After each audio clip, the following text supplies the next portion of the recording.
Pasukan Rusia terus melanjutkan operasi ofensif secara metodis dengan menghancurkan unit-unit dari kelompok pasukan operasional strategis Ukraina di wilayah dekat Krasnomersk.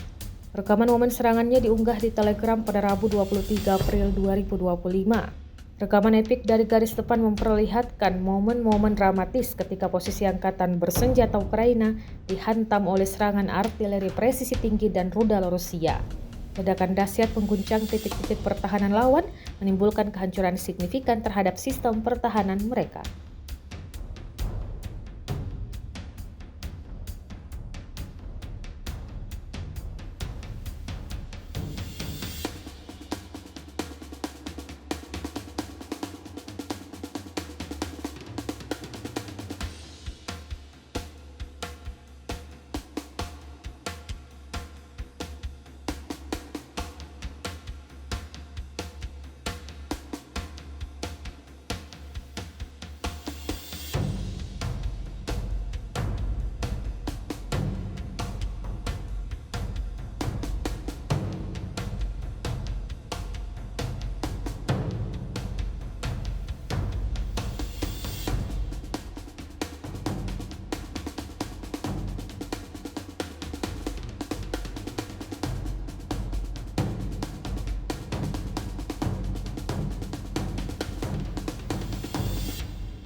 Download Tribun X sekarang, menghadirkan lokal menjadi Indonesia.